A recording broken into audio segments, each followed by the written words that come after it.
आपण जानिछन्ति कि परिवा सहित परिवा चोपारे भी बहुत अधिक न्यूट्रिशन थाए सेति आज मु नहीं आसी जह्नी चोपार चटनी भात सहित ये चटनी टी बहुत अधिक टेस्टी लगे आ जदि गोटिए परिवा अछि आपण पाखरे ताले आपनकर दीटा आइटम भी रेडी हे जिवो गोटिए परिवारु आ खाइबा को तो बहुत अधिक भल ही लागिवो।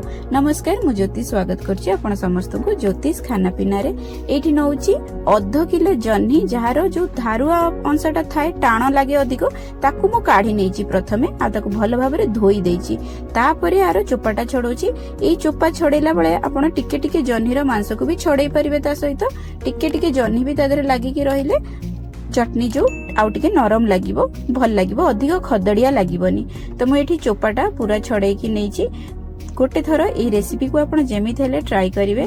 बाकी जह्नी छडेई सारला परे इथरे मु राई बनै देबी आ ए चोपारे बे चटनी। तो कड़ाई रे तेल नै गली टिके गोटे छोटा चम्मच जीरा दे देछि आ एठी दीटा पियाज पकोछि मीडियम साइज रो पियाज अछि टिके भाजीबा किंतु ब्राउन करबानी भाजी की जेमति अल्प टिके कलर चेंज हे कि नरम हे गेले पियाजटा आमे एथिरे रसुण आ कंचा लंका पकै देबा।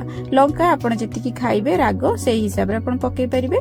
लंका पकै के टिके एटा भाजी नेला परे आधरे मु आज देउची कंचा आंबो सीजन अछि बोली मु आंबो पकै की करूची। अलगा टाइम रे कले आपण तेंतुली भी देकी करि परिबे। दीटा जकरे ए चटनी टी भल लागे आंबो सहित भी आ तेंतुली सहित भी। तो ए चोपाटा को पकेबा ता ऊपर आंबो को पकेकी आउ 3 रु 4 मिनिट भल भाबरे भाजीबा।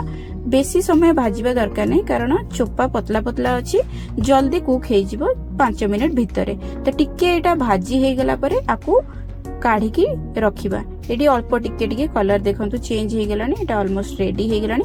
अल्प टिके आकू ठंडा करबा को दबा पूरा गरम गरम बाटिले बाटी हबनी ग्राइंडर खराब होबार चांस अछि सेति टिके ठंडा हला परे ग्राइंडर कप रे सब नै जिवे ता ऊपर टिके धनिया पत्र दे दबा आ टिके स्वाद अनुसार लूण दे दउछि एठी आ अल्प टिके चीनी दउछि गोटे चम्मच। चीनी ऑप्शनल अछि पसंद नुहे जदी आपण स्किप करि परिबे।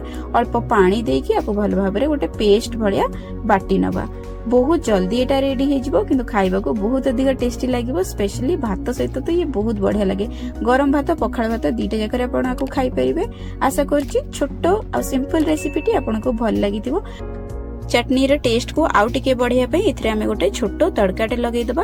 अल्प टिके तेल रे मु पकेई देली सोरिष सुखिला लंका आ भुरसंग पत्र टिके हेंगु भी आपण पकेई परिबे जदी चाहिबे ऊपर पकेई दबा। बहुत ही बढ़िया आ बहुत इजी ए रेसिपी टी आशा करछि आपण निश्चित भाव रे ट्राई करिवे। वीडियो टी पसंद आसीथिले लाइक करबा को बिल्कुल भूलिबेनी।